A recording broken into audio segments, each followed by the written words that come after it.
आज हम आपकी पाठ संख्या 12 कारक उनको समझेंगे। कारक क्या होते हैं और उन्हें हम कैसे पहचान सकते हैं, वो कितने प्रकार के हैं इत्यादि। जैसे हम पहला वाक्य देखेंगे, अक्षरा ने बाजार से बेटी के लिए लकड़ी के खिलौने खरीदे। अब यहाँ आप देखिए, जो नीले रंग से अक्षर किए हुए हैं उन पर ध्यान देंगे। देखिए, ने, से, के लिए और के, इन शब्दों ने वाक्य के बाकी के शब्दों को आपस में संजो के रखा है या उनके बीच संबंध स्थापित किया हुआ है। देखेंगे कि इस वाक्य में संज्ञा का संबंध क्रिया या अन्य क्रिया से संज्ञा से दिखाया जा रहा है या सर्वनाम से दिखाया जा रहा है इनके माध्यम से। यानी कि संज्ञा या सर्वनाम के जिस रूप से उसका संबंध वाक्य में क्रिया, अन्य संज्ञा या सर्वनाम शब्दों से जाना जाए उसे हम कारक कहते हैं। कारक के चिन्ह हैं, जैसे अभी हमने यहाँ देखा था, ने, से, के लिए, के इत्यादि अभी और भी हैं जो हम आपको आगे बताएंगे। ये सब कारक चिन्ह कहलाते हैं।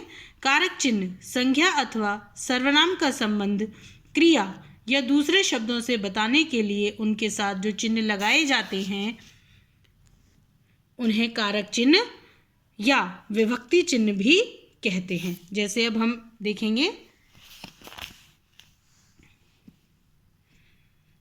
पहला कारक देखेंगे हम कर्ता कारक, दूसरा है कर्म कारक, करण कारक, संप्रदान कारक, अपादान कारक, संबंध कारक, अधिकरण कारक और संबोधन कारक।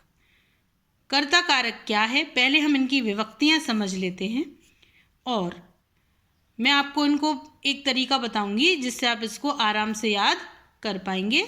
जैसे देखेंगे, ये इनके कारक चिन्ह हैं या विभक्ति चिन्ह हैं। अब याद करने का जो तरीका होगा वो किस तरीके से होगा वो हम समझ लेते हैं।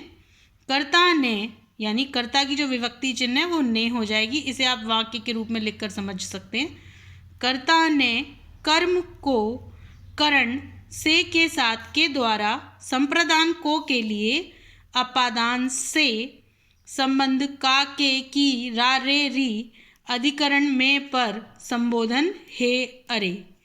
ये एक वाक्य के साथ आप याद कर सकते हैं। इनका जो अलग अलग संबंध है कहाँ किस प्रकार से होगा वो हम जल्दी से समझ लेते हैं। पहला देखेंगे हम कर्ता कारक। कर्ता आप जानते हैं क्या होता है, क्रिया को करने वाला कर्ता कहा जाता है। संज्ञा या सर्वनाम के जिस रूप से क्रिया के करने वाले का बोध होता है उसे कर्ता कारक कहते हैं और इसका विभक्ति चिन्ह है ने। जैसे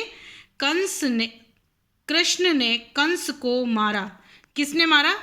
कंस ने। कंस यहाँ क्या है?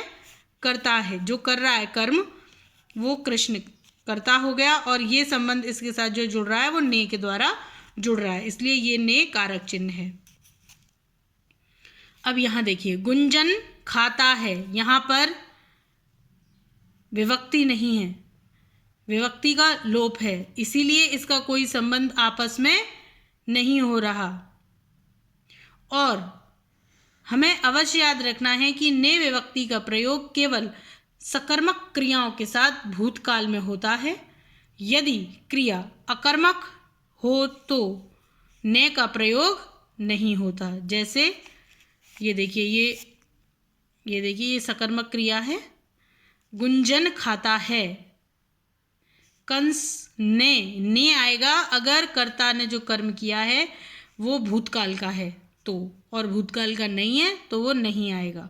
जैसे देखिए, लता सेब खाती है, खा रही है, ये वर्तमान में हो गया, या खाती है वर्तमान और भविष्य का होगा तो ने नहीं आएगा, भूतकाल का है तो ने आएगा। अब देखेंगे कर्म कारक। वाक्य में जिस पर क्रिया के कार्य का फल पड़ता है उसे हम कर्म कारक कहते हैं।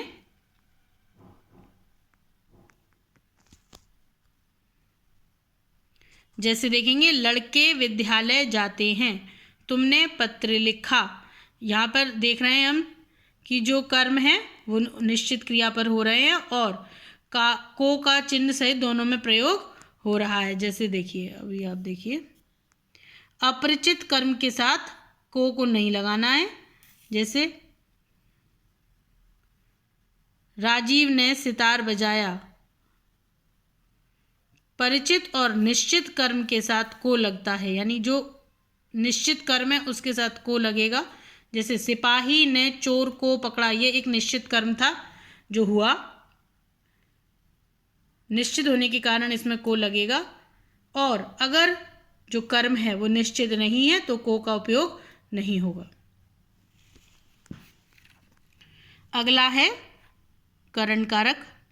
क्रिया को करने में कर्ता जिस साधन की सहायता लेता है उसे करण कारक कहते हैं। करण कारक की विभक्ति है से और के द्वारा। सोनाली ने चाकू से फल काटा, चाकू से फल काटा, यहाँ पर भी से है और एक और में आएगा से, वो अलग हो रहा है। जैसे तब से का प्रयोग होता है, बताया जाएगा आपको अभी। अपादान कारक का जो फर्क है, करण और अपादान कारक दोनों में से आता है, उनके बीच का जो फर्क है वो आपको बताया जाएगा। संप्रदान कारक, रोगी को औषधि दो। कर्ता जिसके लिए कुछ कार्य करता है या जिसे कुछ देता है उस पद को संप्रदान कारक कहते हैं। जैसे विद्यार्थी परीक्षा के लिए पढ़ रहे हैं। अगला देखेंगे अपादान।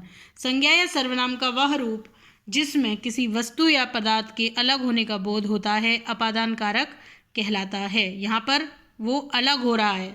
जैसे पेड़ से फल गिरा, तो पेड़ से यानी वो जो फल है वो उससे पेड़ से अलग हो गया। यहाँ पर अलग होने के लिए से का उपयोग किया जाएगा तो अपादान। वह दिल्ली से चला गया, यहाँ पर देखिए दिल्ली से अलग हो गया वो व्यक्ति, इसीलिए यहाँ पर से का उपयोग किया गया है और यह अपादान कारक कहलाएगा। अगला देखेंगे संबंध। संज्ञा या सर्वनाम के जिस रूप से एक वस्तु का दूसरी वस्तु के साथ संबंध प्रकट हो उसे संबंध कारक कहते हैं। जैसे चेतक महाराणा प्रताप का घोड़ा था, का, ये देखिए ये संबंध स्थापित कर रहा है इन दोनों के मध्य, इसलिए ये संबंध कारक है। अगला देखेंगे अधिकरण। संज्ञा या सर्वनाम के जिस रूप से क्रिया का आधार, स्थान, भाव या काल प्रकट होता है उसे अधिकरण कारक कहते हैं। इसके विभक्ति चिन्ह में, पे, पर जैसे हैं। जैसे बंदर पेड़ पर बैठा है, क्रिया का आधार है, कहाँ पर है क्रिया, कहाँ हो रही है, पेड़ पर, तो वो पर आ गया यहाँ पर। पेड़, बंदर पेड़ पर। मछली पानी में, वो आधार बन गया में।